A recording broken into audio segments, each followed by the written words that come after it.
All right, hello, welcome back to Unqualified Analysis, the college football edition of Unqualified Analysis, bowl season, playoffs, transfer portal, not really. We'll hit on that whenever it's all settled down here. You know, you name it, college football, we're on it right now, okay? And, this may or may not be like the latest time that I have started recording in quite some time. So this will probably be a shorter episode in the interest of not getting done recording and editing this and then going straight to bed. Still probably is what's going to happen. You know, I'd like to be able to fit a game of Call of Duty in there as well. So that being said, what we're going to do today here, folks, is first off, we're going to wrap up Monday Night Football. I once again forgot to do that last week because I'm a bad host, but it is what it is there. We're rectifying the situation this week. I'll apologize till I'm blue in the face. Won't change the fact that I'm kind of a dumbass sometimes. It is what it is. So we're going to hit on the two Monday night games, both of which were real bad on one occasion. Worked out pretty favorably for me. And then on the other occasion, didn't watch it, so everyone wins on that front. Anywho, we have got, some stuff to talk about today. I think we already talked about Bill Belichick actually getting hired by UNC last time. I think we brought that out of the hypothetical realm, I want to say. So that's got that out of the way. I guess John Mateer, the quarterback out of Washington State, put up big numbers this year in relative obscurity. They cracked into the top 25 there briefly, but I think 35-ish, 100 yards, I want to say. He hops in the transfer portal, and then like a day or two later, he goes over to Oklahoma. So we'll see if that works out. We'll have to wait and see on that. I think Oklahoma actually hired Washington State's offensive coordinator, so that makes a whole lot of sense. That would be exciting if I was an Oklahoma fan. So, hey, good for y'all. Looks like at the very least you got a competent quarterback in there and a competent offense, or at the very least a quarterback with an offensive coordinator that has continuity and put up big numbers last season. So you got to love that. Outside of that, though, we're just going to preview the playoff games, take a look at a couple of the bowls. I'll lament bowl season here in a minute. It's lost its luster big time, and if you thought that the playoffs were going to fix that, you were absolutely deluding yourself. So with that said, we'll put a pin in that for now, just for a few minutes. Let's go ahead and talk about Monday Night Football, shall we? First and foremost, I do have to get some sweet electrolytes into my bloodstream here real quick, so just un momento, por favor. Gracias, mi amigo, gracias. Anyways, let's talk about the Monday Night Football game, shall we? So we had two games going on. Neither of them are very good, so we're just going to hit on them briefly here. So first and foremost, the game that was, number one in my thoughts, my mind, that would be the Bears going on the road to the Minnesota Vikings. Vikings favored by 7. Huge opportunity if they win out. They control their own destiny in the NFC North. They win out, they win the NFC North, and most likely they win the number one overall seed into the playoffs, which would be ideal because I cannot stress this enough. I already talked about it in the last episode. I do not want to see my team go into the link again, that being Philadelphia. Don't want it, don't need it in my life. Let's get the 1 seed so we don't have to worry about it, huh? Let's do it. We got a big opportunity here. They crushed the Bears in this one. 7 was not nearly enough points. They end up winning this thing 30-12. Sam Darnold, not spectacular in this game, but did enough to win it. Aaron Jones comes out, goes 18 carries, 86 yards, a touchdown. Really, there's no giant performances. Justin Jefferson was probably the best one with the 7 receptions, 73 yards. The 1 touchdown that Sam Darnold threw. Flashed the heart to the camera, said we love you, Randy Moss, because obviously, if you haven't heard, Randy Moss is dealing with a bit of a cancer situation here. Not a whole lot of details on that, just kind of the location somewhere around the pancreatic area. Don't know exactly what kind of cancer it is. I've dealt with enough medical records at this point to know that I can't just blanketly assume exactly what it is because there are a lot of different forms, but obviously everyone is wishing Randy Moss well. Justin Jefferson put it on Front Street. You saw Adam Thielen walking in over the weekend with the Randy Moss jersey on in Carolina. beautiful stuff that you're seeing from really players across the league, but specifically current and former Vikings, that being Justin Jefferson and Adam Thielen. So a little golf clap to those guys. You love to see that.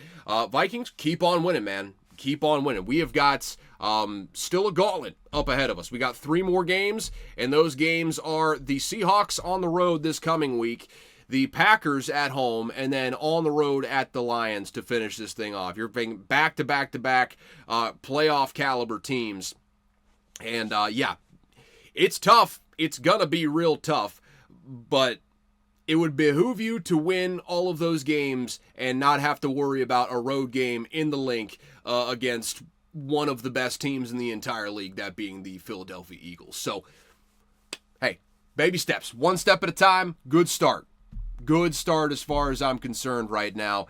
Outside of that, did anything interesting happen in this game outside of, my beloved Vikings getting to 12-2 and, well, they were already locked into the playoffs, but still, I don't think anything else really happened of note. Brian O'Neill, standout right tackle, all-pro level tackle. You probably haven't heard of him a whole lot. It's because he's so goddamn good. You don't really have a whole lot of reason to hear about him. That's how you know, especially a right tackle, if they're doing big-time work, you don't hardly hear about him at all. Maybe sometimes you hear about a huge block that they make, but a guy like Brian O'Neill, great pass protector, you don't hear shit about him. It's fantastic. It's a lovely thing. He was going back in and out of the lineup with a knee injury, it looked like. Not really sure what the status is there. He finished the game, though, so it's not a huge thing to worry about on that front. But yeah, keep on chugging along, boys. The happiness of an entire fan base is on your shoulders, so no pressure whatsoever. Okay, the other game that we're really only going to hit on the game for like 2 seconds here, because it was just one of the most horrendous things that has ever been put on live television. The Falcons go on the road to the Raiders. They get a disgusting win, 15-9. Just, ew, gross. Throw it in the trash right now. I want to erase it from my memory. Thank God I didn't watch this game. As bad as that Bears-Vikings game was, it pales in comparison to the suck factor that we were seeing with the Falcons-Raiders on that one. So, yeah, that game was terrible. The main thing you got to worry about here is that Kirk Cousins had another not good game. Ended up 1 touchdown, 1 interception, 11-17, 112 yards, below 7 yards per attempt. Really just not good once again. And you can see by those numbers that the Falcons, even in a close game, didn't really trust Kirk Cousins to have the ball in his hands down the stretch. And, took some sacks as well, 3 sacks. I think that's a big product of his lack of mobility there. All around, just not good from Kirk Cousins. Not good one bit.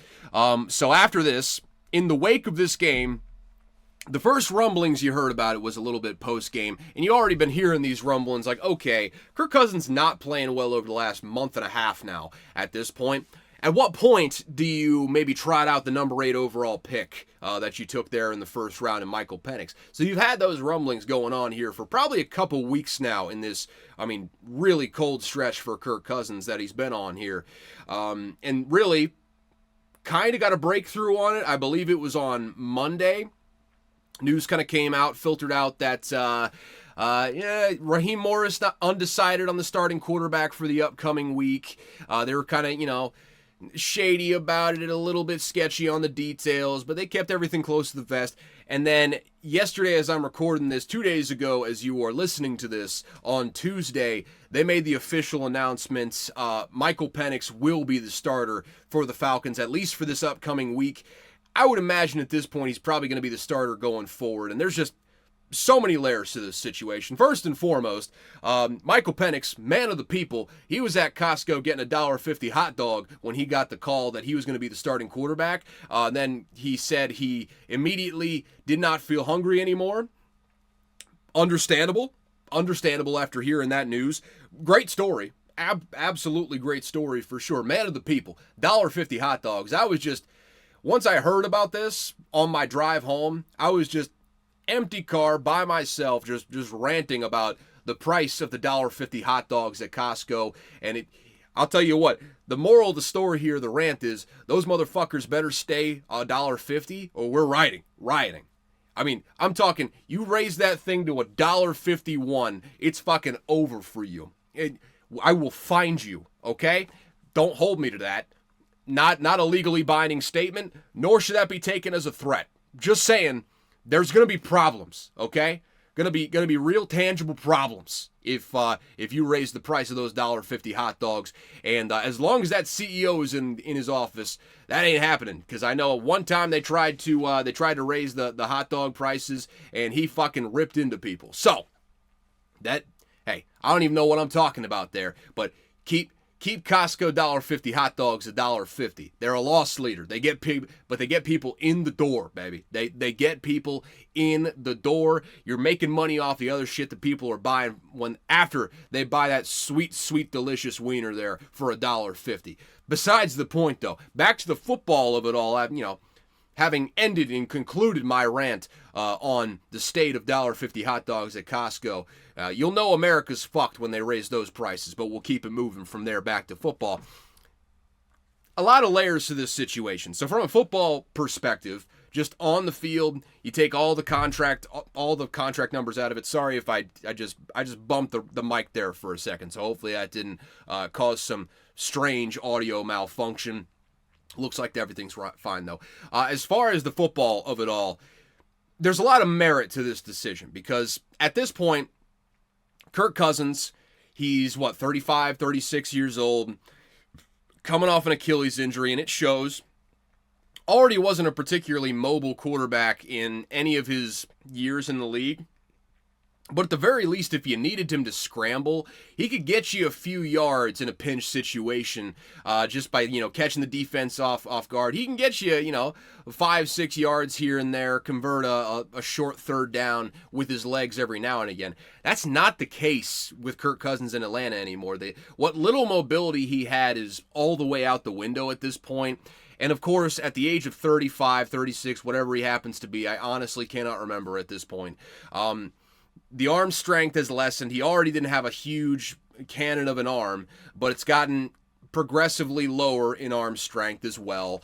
And I think the Achilles plays into that as well, just because you're just not going to be the same coming off an Achilles surgery at 34, 35 years old, like he had last season. You're seeing it with Aaron Rodgers, too, to a greater degree, with the Jets being 40 years old at this point, I think going on 41. But the thing is, Kirk Cousins, you look at him, he's had some great games.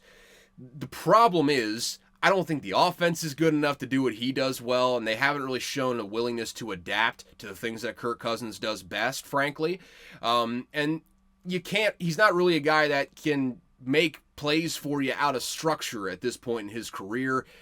He's not completely washed, but he's not good enough to be starting for the Falcons with the deficiencies that they have, at the very least, coaching-wise. I think I'm comfortable saying that at this point, just because, like I said, they made no real effort to adapt the offense around Kirk Cousins. And then you look at, conversely, Michael Penix. We don't really know how good he is at this point, but he's got an electric arm. The ball looks different coming off of his hand. He throws a tight spiral.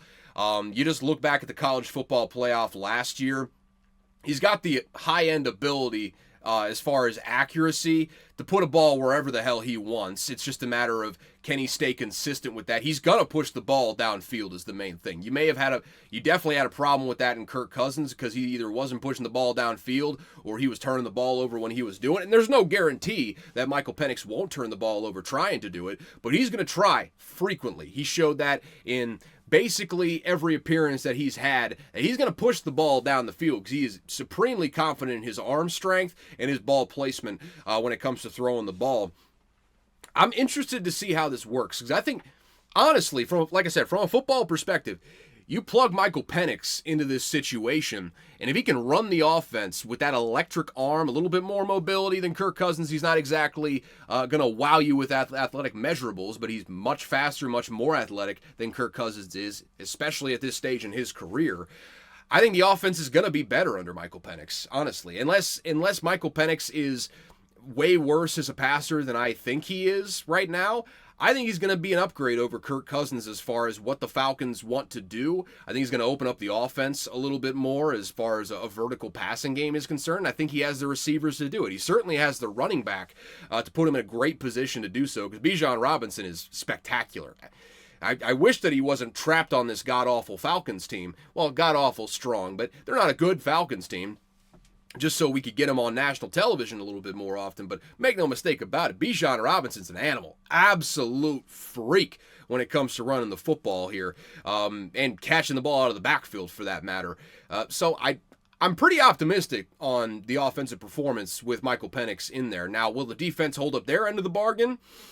Jury's out on that. I think history would tell you probably no, in all likelihood. But hey, we'll have to wait and see. We'll wait and see how it works. From a football perspective, I like this move from the Atlanta Falcons because I think it was time for Kirk Cousins. The football perspective ain't got nothing to do with the financial perspective and the GMing perspective, though. And I've already been going along on this, so I'll try and keep this last bit brief.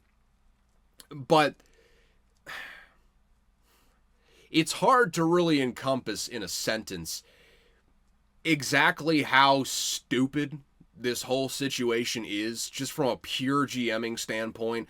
Now, some people have been making the argument like, oh, doesn't Terry Fontenot looks like a genius now taking Michael Penix at number 8 overall. Hey, he might be onto something there. He might be a step ahead of everyone else. That is willfully ignorant to the fact that they signed Kirk Cousins to a $100 million guaranteed contract in the offseason. Over the first 2 years, he's getting all $100 million of that, hell or high water in all likelihood. Maybe he gets 90. I don't know. All I know is you signed him to a $100 million guaranteed contract. You gave him a no-trade clause. And then, after doing all of that, basically committing the franchise to this guy on a high-end money deal, you turn around, and then a month later, don't consult Kirk Cousins at all. Don't tell him until about 2 minutes before you actually take the guy. You take Michael Penix in the first round. And it's a situation we've all been over before. Obviously, I think Terry Fontenot does not know what the fuck he's doing a lot of the time, and this is no different. I'm very comfortable saying that. I am not, far from sold on on Terry Fontenot. I don't believe in Terry Fontenot one bit as a GM because of what he has done in the role as a GM. Just over the course of the last offseason, you can't convince me that drafting Michael Penix at number 8 overall after you just signed a guy to a 4-year contract, the first 2 years of that contract are fully guaranteed for all intents and purposes. You're not going to sell me on that being some sage GMing there because the team had needs outside of quarterback. And if you thought Kirk Cousins was a guy that you were going to have to replace here in the near future, in near enough future to where you're going to draft a quarterback in the top 10, why the hell did you pick up Kirk Cousins in the first place? You're not going to convince me at number 8 overall. You're expecting to sit Michael Penix, who is already, 24, 25 coming out of college, one of those older seniors coming out of college. You're not going to convince me that your ideal plan was to sit him on the pine for 2 years. He starts a game, his first game when he's like 27 years old. It's worked out great for the Packers, but you're not going to convince me in a regular franchise that you had this grand master plan this whole time, that you're going to sign a franchise quarterback in the offseason, then you're going to draft his successor in the No, you're not going to convince me that that was the plan. It just all feels haphazard for the Falcons. And now, with all of that said, now they got a huge situation on their hands because they have completely poisoned the well with Kirk Cousins. It is over with Kirk Cousins. There's not a chance that he is on this roster next season, and if he is, there's a real chance that that just tanks any chance of winning, just because you're going to have a divided locker room just by the nature of such a dynamic. And Kirk Cousins is not happy. I don't think he wants to be in Atlanta next year. Like I said, he's got that no-trade clause. So best case scenario, he picks his ideal landing spot in a trade. You get some value out of him, and then everyone goes on their merry way. You get some compensation for him. He goes to a place he wants and waives his no-trade clause to do that. That's the ideal scenario. On the other hand, knowing the absolute savage that Kirk Cousins and his reputation are at the negotiating table, he has a no-trade clause. he can make this thing as uncomfortable as he wants. And it's a huge dead cap hit if Kirk Cousins is cut by the Atlanta Falcons. But he might ultimately strong-arm the Falcons into doing it, because he doesn't have to get traded if he doesn't want to. He can absolutely stand his ground and be like, look, man, either you keep me on the roster going into next season and you pay me this money, and you're going to put yourself in a terrible situation locker room-wise. It's probably going to be an infectious cancer, a malignant cancer, if you will, metastasizing through every part of the team. So you can choose that route if you'd like. Or you can cut me right now and I can go pick wherever I want to go. It'll be the exact same effect as if we found a trade partner. In fact, might be even better, because you're not going to have that trade compensation looming over your head as far as the team giving up assets to go and get you. So it's probably going to be even easier to go out and get a job. The counterpoint to that would be, obviously, okay, is anyone going to pay Kirk Cousins as much as he just got paid last offseason? I think the answer to that is definitively no. I think he has pretty much kind of tanked his market value over the course of the last 5-6 weeks or so based on his performance. So it's an interesting situation. It's a real bad situation for the Falcons. Moral of the story is, no matter how this ends, there's one man that put them in this position. That is Terry Fontenot. No way of getting around that. This is just a joke of a GM job by Terry Fontenot on this one. It is a travesty of GMing that the Falcons have found themselves in this situation. Hey, we'll see if it works out in these final 3 games on the field, though. They're still very much in it for the NFC South. They are not the best team in the NFC South by my money or my bet there, but they do have the tiebreaker with the Bucs. So if they can pull this thing together and get hot down the stretch, we'll see. We'll see what happens. If nothing else, though, Terry Fontenot's an idiot, and I don't think Kirk Cousins plays another down in Atlanta unless things go just spectacularly awful with Michael Penix in the next game or two. That being said, holy shit, I spent... Well, what is going on there? Have I just not been recording audio this entire time? That would be real unfortunate. Real unfortunate.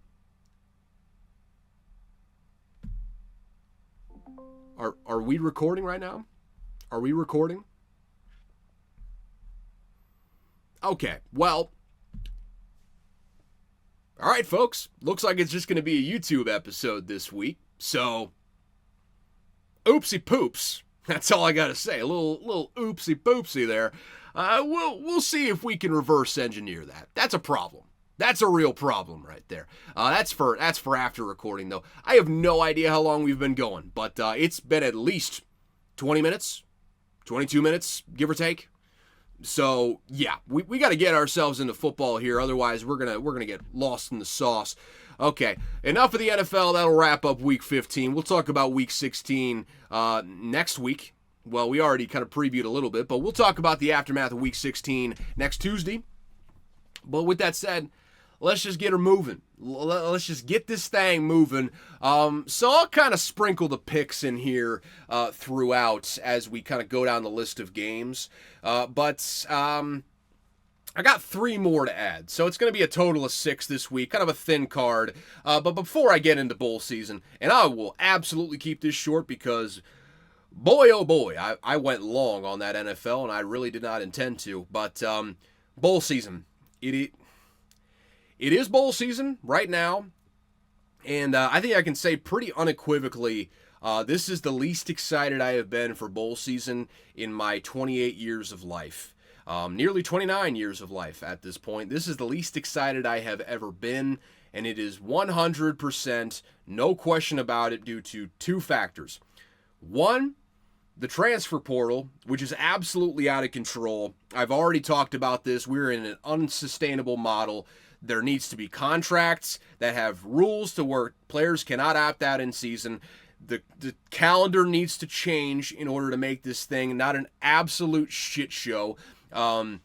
a lot of things need to change. We need collective bargaining. We need revenue sharing to kick in. We need structure that we've never had in college football, and we needed it like yesterday. I mean, like 3 years ago at this point, we needed this. We've needed this for a long time. It's never been more clear and more dire than it is right now with everything going on. Mississippi State lost 1 million players. That's just college football at this point. Lower level SEC programs are just feeder programs for higher end SEC programs, and really just lower level Power 4 programs are just feeder programs for higher level Power 4 programs now. There's a tiered system pretty clearly now, and it's just, hey, if you're okay with just being a feeder program year after year, that's what college football is now. There's no players that stay in one place.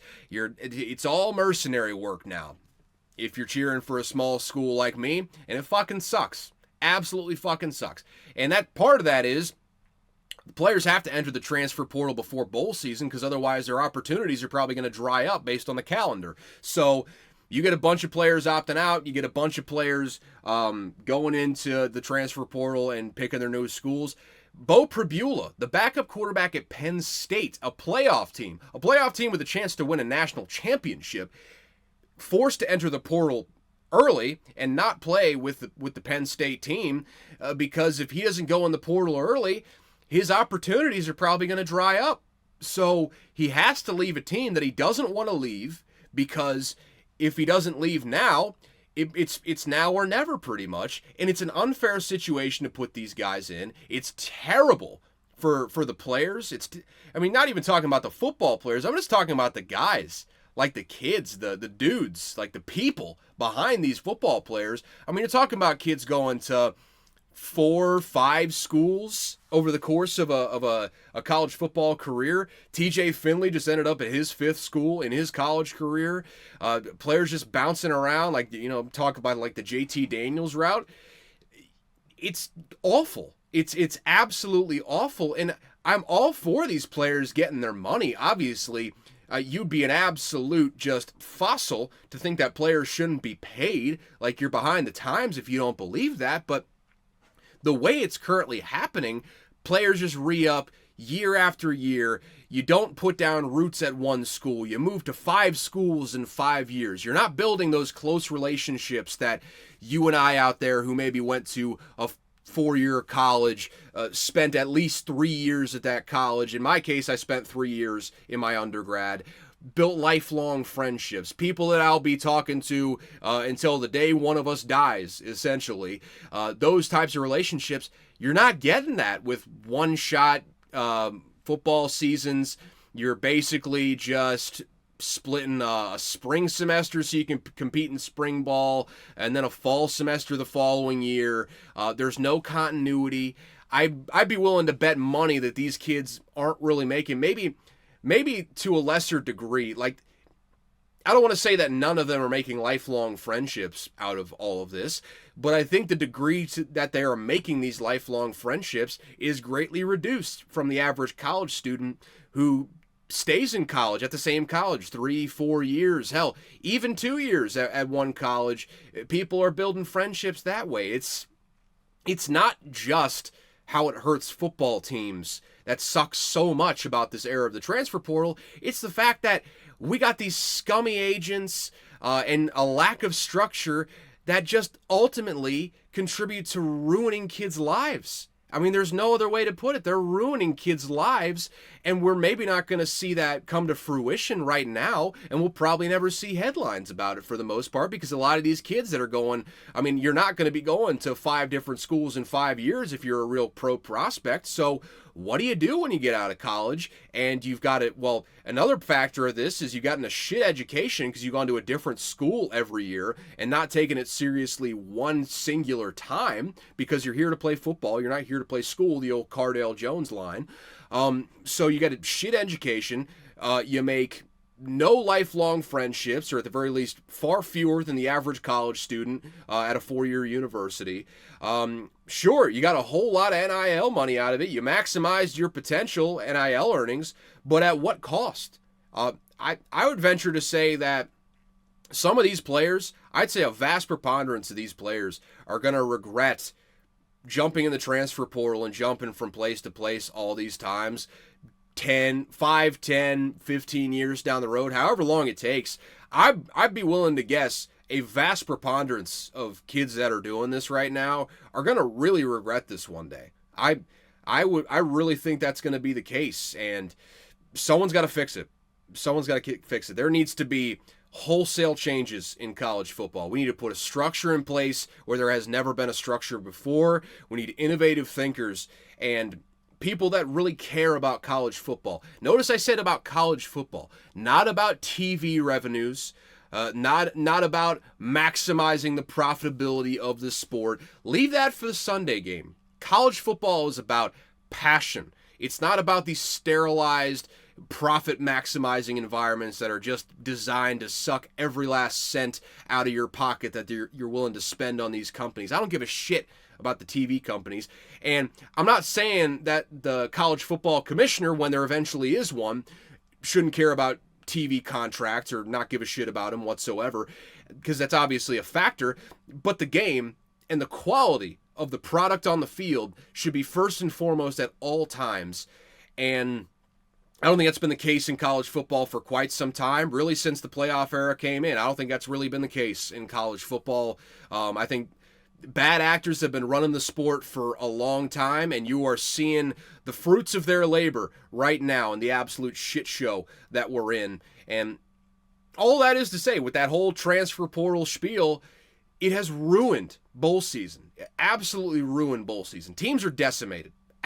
I mean, even like the best teams in bowl season, they've got attrition just based on the transfer portal. It sucks. It sucks. You can't get a feel on any of these games.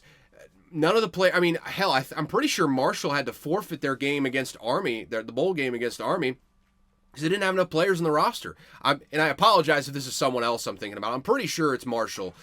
They just didn't have enough players, didn't have enough bodies in the roster. They couldn't play a bowl game. It's fucked up. It's truly fucked up where we're at right now. Someone needs to fix it. That's all I got to say. Someone needs to fix this because it's ruining the game that I loved. I've never felt more depressed about the state of college football than I am right now. And I feel a deep depression in what I'm seeing from college football, what it's become. It's every day feels like less and less the game that I grew up loving, and it makes me sad. It really does make me sad. But that being said, doom and gloom to the side. Just needed to bring that up. It was on my heart. Had to let it out. I have no idea where we're at time-wise. So, okay. Whatever. Get out of here. Get out of here. Leave. Go. Whatever. Yeah, I have no idea where we're at time-wise, but we'll just keep it moving from there. We'll just go through a couple of bowl games. We'll hit on the playoff games for sure. But we'll really kind of just brush on some bowl games because, again, it's not this crazy bowl season that we've had in the past, and you can probably hear it in my voice. I've gotten myself down. I only have myself to blame, but also the powers that be in college football. Get it together, man. Just get it together. So I will stop on this game though. The Staff DNA Cure Bowl, Ohio at Jacksonville State, and I stop on this one because sorry about that. That was disgusting. Big headline over the course of the last week. Ohio's interim head coach, who's been coaching there all year, ultimately coached him to a MAC title, 10-3. They hired him as the full-time head coach. They get continuity there. They did not get a whole lot of people going in the transfer portal. Conversely, you look at Jacksonville State. They are 9-4, but they had their head coach leave. I've not really looked at what happened in the transfer portal, but at Jacksonville State, when the head coach leaves, the exit door is just left wide open, ajar, because you're just going to have a constant stream of people walking out that thing. Ohio with that continuity versus Jacksonville State in a state of flux right now with Rich Rod going to West Virginia. Give me Ohio, -4.5. I feel pretty good about that one. I think they end up dominating that game just based on the dynamics at play. Also got Tulane, Florida. I don't know how to feel about this game, honestly. I want to say, what was it, Darian Mensah? He still in the transfer portal right now, I'm fairly certain. But I think he entered the transfer portal. Yeah. So Darian Mensah's in the transfer portal. So Tulane doesn't have a starting quarterback. Meanwhile, Florida, DJ Lagway, last I checked, he is still in Gainesville at this moment. I don't know. That's one the more I think about, the more I like. Minus 11, we'll see on that. But I don't know. Maybe I'll bet my own hard-earned money on that, but I just didn't feel strong enough to bet it. So I heavy lean to Florida, though. I feel pretty good about Florida in that one, especially with DJ Lagway in that thing. When DJ Lagway is in the lineup, Florida's a different football team. They're absolutely a top 25 caliber football team. Do not be fooled by the 7-5. All the credit in the world to Billy Napier. He really pulled it together down the stretch, saved his job. I think getting to year 4 is going to be huge for him because I think Florida's in for a big year next year. Then we got the first playoff game on the docket here. We have got the battle for Indiana. Indiana University on the road at the University of Notre Dame, in the words of Lou Holtz, who is shockingly still alive. Hey, Lou, slowly shrinking by the day, but still alive to this point. Shout out to you. So Notre Dame, not a heavy favorite, but a 7-point favorite in this game. The dynamics at play here, big time clash of styles, I would say. I think Indiana, numbers wise, has a pretty solid defense, good pass rush to boot as well. But this is really just more about, obviously, Indiana being an offensive-led football team, going up against a vaunted defense from Notre Dame. I think a little bit overrated. I think you saw a little bit of that with USC in the final week of the regular season there. So a little bit overrated on that front, but at the same time, still a really good defense. And they're a team that wants to run the football, play defense. Indiana wants to score 60 points on you. And then, hey, if you score 30, hey, look at that. We just beat you by 30. So that's kind of the styles making fights thing here. Whoever wins the style matchup is likely going to win the game. Not really breaking any news there. I'm interested to see what Indiana does against this Notre Dame front seven. I think if they can move the ball on the ground, it really frees things up for Curtis Rourke in the passing game. And Curtis Rourke's been spectacular this year. They've got some really good weapons there at Indiana as well. So I think if they could just get, I don't even think the run game has to be particularly great. I think it just has to be good enough to keep the defense honest, to where you're not just putting 8 defensive backs on the field, 6 to 8 defensive backs on the field every single snap. 8 is a little bit exaggerating, but you understand what I'm saying. Just so they're not in pass-heavy defensive sets. That would be valuable for them. I think that's kind of where the game is won. And obviously on the defensive side of the ball, you know what Notre Dame is going to do. This game is all about the running game, especially the Notre Dame offense versus the Indiana defense. All 100% about the running game in this one. If Indiana can kind of really just keep them under 5 yards a carry, I would say. Really, even if you're going like four like low 4s on the yard per carry, I'd count that as a win, because especially if you're scoring points on the other side, there's a real shot that, hey, they're going to have to ask Riley Leonard to score some points through the air, and he's not really demonstrated that at any points this season in a innate ability to do so. So it's an interesting styles make fights matchup here, and I do very much believe whoever wins the style matchup wins this game. If Notre Dame's able to run all over Indiana, cancel Christmas. It's going to be a blowout. And if Indiana's able to throw all over the yard against Notre Dame's defense, I think there's a pretty good chance that Indiana wins this thing and wins it comfortably. So that's kind of whoever dictates the style, dictates the pace of play will win this game. My pick right now, and this one I've just gone back and forth about because it's just two teams that we really don't know the extent of how good they are. We know they're very much good enough to make the playoff, for sure. They're good enough to make the playoff. How far beyond that, though? That's the real question that comes into play with both of these teams. How far can each of them go? I think we're going to see a lot from these teams. Right now, for me, I don't know, that Ohio State game for Indiana, I think really sticks out in my mind. And I don't think Notre Dame is as good of a team as Ohio State. I think Ohio State's just a little bit above them. But I think Notre Dame plays a style that I think you saw pretty clearly in the Ohio State game, can give Indiana some fits. In a road environment, too, very similar to what they experienced at Ohio State a couple weeks back.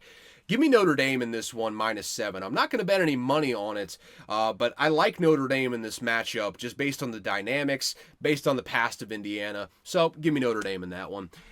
Next one up here on Saturday, we have got, starting off with a playoff game at noon here, we got SMU on the road at Penn State. I don't think it's much of a secret here that Penn State is the prohibitive favorite in this one, -8.5. Across, I don't know about across the board. I'm not really looking at the full slate here, but -8.5 point favorites. Penn State, a lot to like here. I'll be interested to see what happens. As for all of these games, but I think the big question is how good is Penn State's offense against this SMU defense, and how good is SMU's defense overall. The numbers for SMU's defense are great. They're spectacular. They got one of the best pass rushers in the entire country based on the numbers. But they've been playing not a great schedule, and when they faced off against good offenses, especially physical offenses like you saw with Clemson last week, with Ashton Genty and Boise State earlier in the season, seemingly gives SMU some fits there. Hard to stop a team that's playing physical, and Penn State can absolutely play physical with you. So I think SMU is kind of at a disadvantage here to a certain extent. For SMU, though, I think they basically just got to turn the ball over, and I think Drew Aller is solid. He's a solid quarterback, been downright efficient at times even. But he's shown a tendency to kind of float a couple of balls every now and again. And I think if you can take advantage of that as SMU, you win the turnover battle, you make this thing interesting. You don't necessarily win the game, but I think you cover at that point, and at the very least make it a one-possession game. I think that's the SMU's recipe to win this thing. Penn State, I just think you don't got to church it up, man. You just run it straight down their throats. You get a play-action shot in there every now and again with Drew Aller, and I think you win this thing by double digits. You take care of business on the ground, the rest will take care of itself. And I sound like a broken record on that front there, but those are just the teams we're talking about right now. Penn State wants to run the football. I'm here to tell you that they have who is it? Katron Allen and Nick Singleton back there with the backfield for Penn State. Most awkward way to possibly say that, but you understand. So yeah, I think Penn State's going to put up a lot of yards on the ground. Ultimately, I think Penn State wins this. They're a better football team than SMU, and I already said it before. I think Alabama was a better football team than SMU. But I'm really glad that SMU got in over Alabama because wider ranging implications of certain decisions, the lesser of two evils, as I've said before. The lesser of two evils adding in SMU, but as a result, Penn State doesn't necessarily have an easy game, but of the draws they could have gotten, I'd say advantageous. That'd be my best way of describing it. I would say advantageous on that one. What else we got here? FCS playoffs. Don't really know anything about any of these teams. We got, Battle of the Dakotas. North versus South, Jackrabbits at Bison. 12-2 teams facing off. Don't know a goddamn thing about any of them, but what's more FCS than North Dakota State versus South Dakota State? Jackrabbits versus Bison. There's just nothing greater than that in all of college football. And then, of course, you got South Dakota and Montana State. I'll tell you what, these just inhospitable places in winter, just putting out some FCS powerhouses. I mean, the Dakotas in particular. What's going on in the Dakotas, man? They're putting out like FCS workhorses every single year. I mean, South Dakota State. You got North Dakota up north of them, which would make sense geographically based on the name of the state. And then, of course, you got Montana out there, just kind of throwing their hat into the ring. What's up with the I don't even know what you would call it. It's not the Midwest. It's just the West.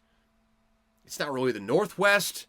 I don't know what you would call the Dakotas, Montana, Wyoming, Idaho, that whole area. But I don't know what's going on there. I really don't know what's going on there. They got some real FCS programs, though.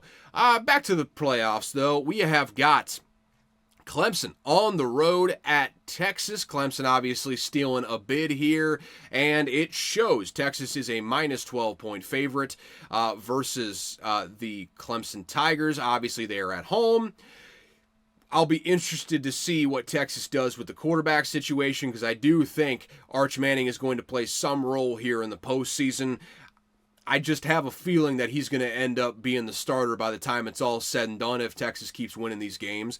We'll see what they do against Clemson. I think if Quinn Ewers comes out slow against Clemson, I think you could see a early hook and a transition over to Arch Manning. I think it's a pretty widely known sort of open secret at this point that it looks like Quinn Ewers is probably coming back to college next year, but as a grad transfer, or at the very least, he's considering coming back to college next year as a grad transfer. He's not going to be at Texas next year is the thing. So how does that play in the locker room? How does Coach Sark play that on the field? Ultimately, I think if push comes to shove in a playoff game, the time for feelings and massaging egos goes right to the trash bin because you need to produce, and you need to produce right this second.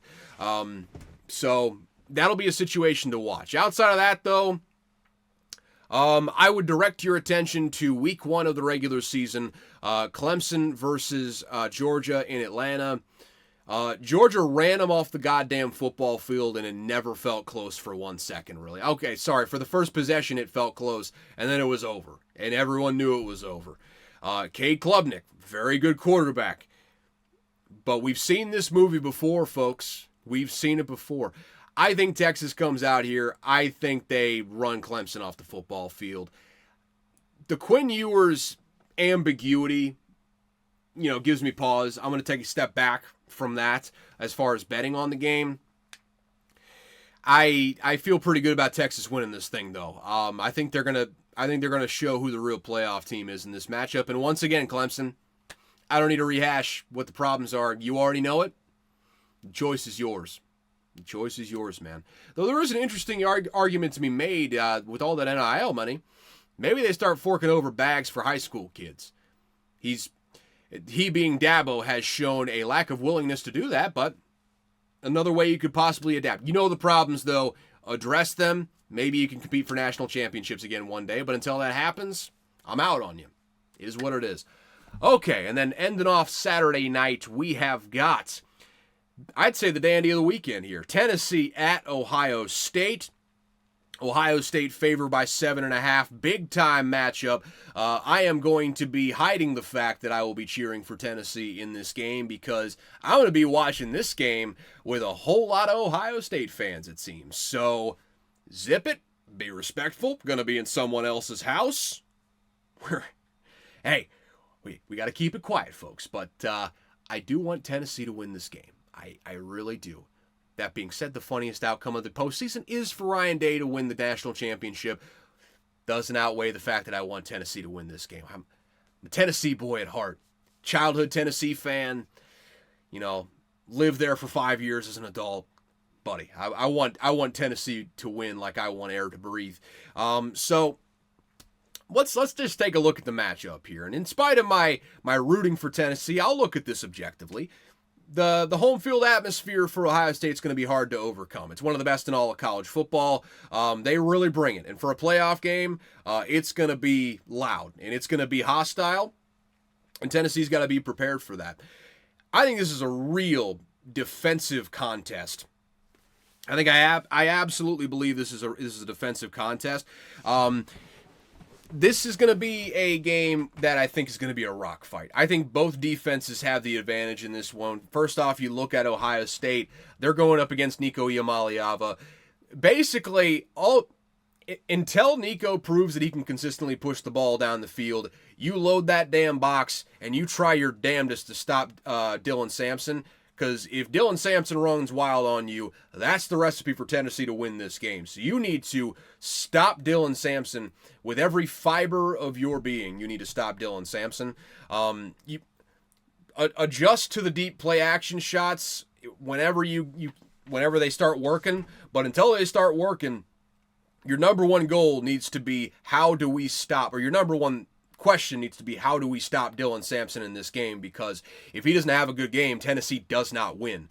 In all likelihood, I'd say if you tell me after this game that Dylan Sampson goes for, say, 25 carries, 75 yards, I think Tennessee loses that game, quite frankly.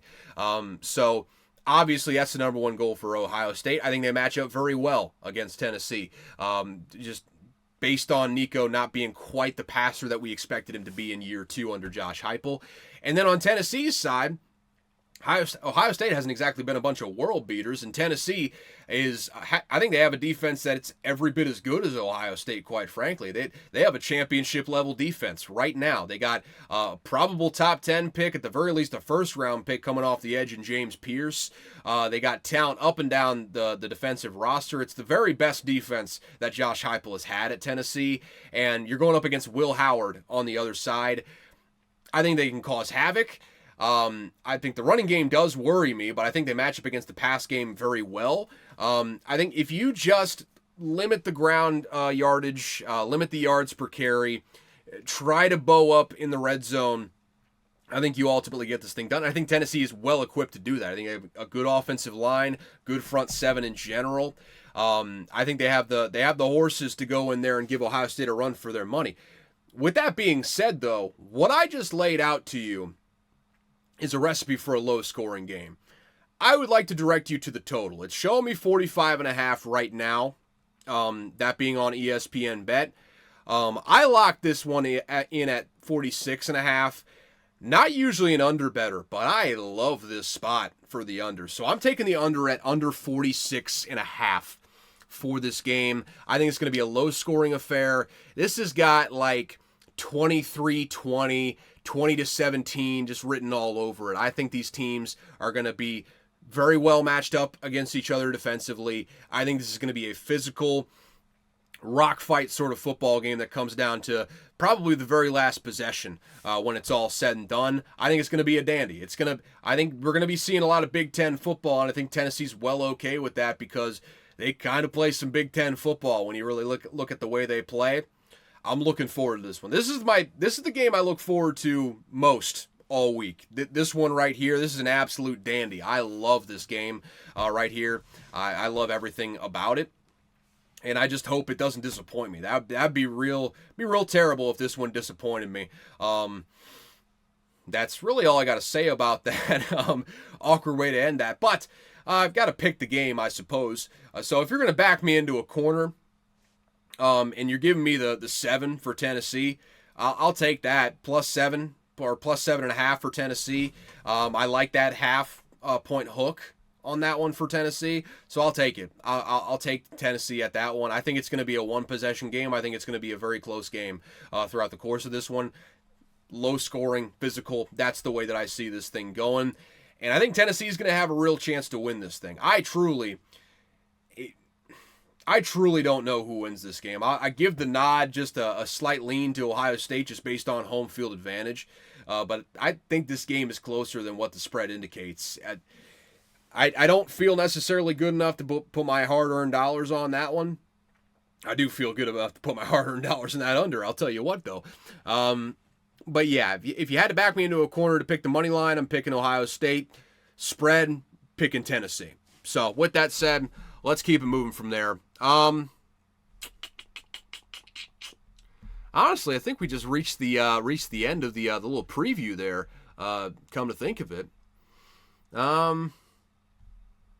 yeah. The next big bowl games aren't until Friday night of next week. It looks like. Then we got second round of the playoffs. What day is that?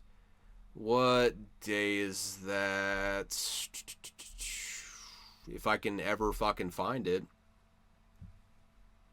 Anybody? Okay. I guess it's just getting pushed to New Year's. Okay. Yeah. So they basically take like a week off after the first round of the playoffs. Weird fucking playoff schedule. I don't know what the hell's going on there. So it's like, okay, it's basically like a normal sort of game week. I apologize, but you got playoff games on I mean, it looks like the quarterfinal you got on Tuesday, at least the first matchup. Then that continues into Wednesday on New Year's Day. So cool. You get the New Year's Six, I suppose. So you got to have that tradition in there. Then it just keeps on moving. The college football calendar is weird, but that is all to say. I think we're done here. I think we're pretty much done here. I do have one more pick to add, just real quick. So I also added to the card. The number kind of stabilized. At the very least, the juice came down a little bit. So I took the Rams at -3 at the Jets. We kind of alluded to this being a possibility that a strong possibility on the last episode. Ultimately, looked at the number earlier today. Saw -115 on the juice. Or on the odds, I suppose. Said, okay, I can live with that. So I locked them in at -3. I don't know why this number is so low. It's almost suspiciously low with how good the Rams are playing and just how abjectly awful the Jets are just in general. So yeah, lock the Rams in at -3 for the sixth pick. Let's round this thing out though. A quick synopsis of the picks we got this week on the board. These first three are all ones that we had on Tuesday, so we'll just get through them real quick. First off, we got Eagles -3.5. There were some number changes, by the way. I was pretty not on top of putting these bets in on time, so the numbers have changed. If you lock them in quickly, good for you. As for me, for the sake of honor, I do have to make some changes. I think Eagles 3.5 stayed pretty constant there. Bears over/under.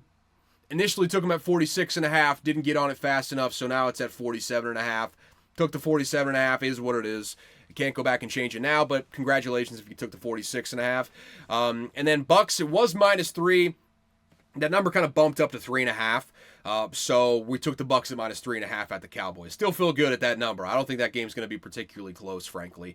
And then the new ones that we added in here today. So we've got Tennessee, Ohio State, under 46.5. Rams, -3 at the Jets. Then Ohio, -4.5 versus Jacksonville State. The lone bowl game pick that is not in the college football playoff. So there you have it, folks. That is the docket here for us. And anything left on the schedule? No. Okay, well, let's wrap this thing up then. Thank you so much for tuning in to Unqualified Analysis. That's all, baby. We have got a loaded weekend of football, but in the meantime, before we get to the football, how about you just go ahead, subscribe wherever you listen to this thing, share, rate, subscribe, all that sort of good stuff. Let's keep this thing growing.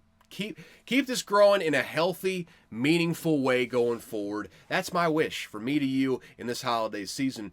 If you want to contact the show, first and foremost, follow me on Twitter at CalebVUA. Then once you follow me on Twitter, shoot me a DM.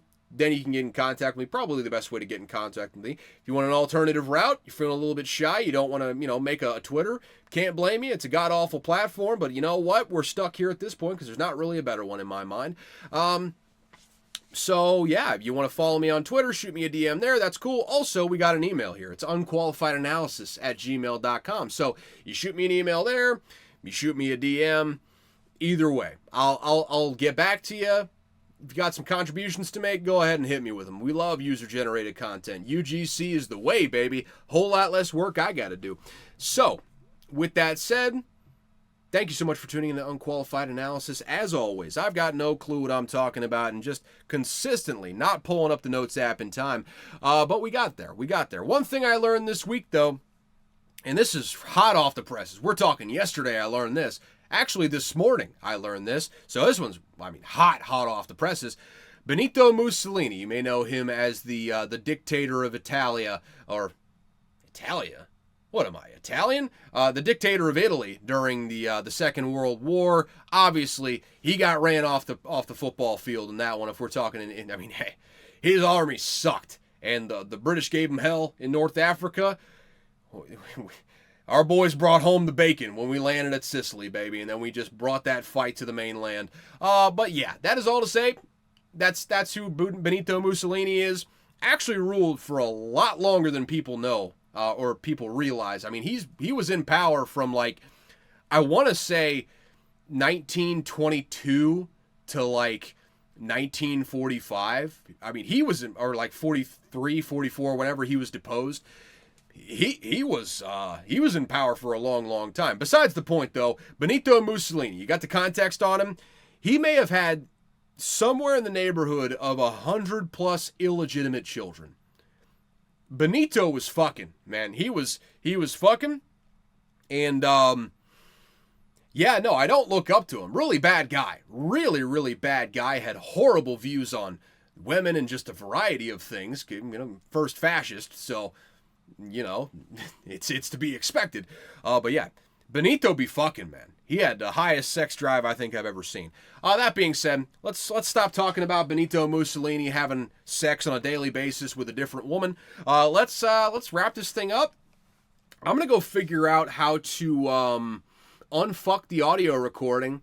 Probably gonna have to do some finagling to make that happen.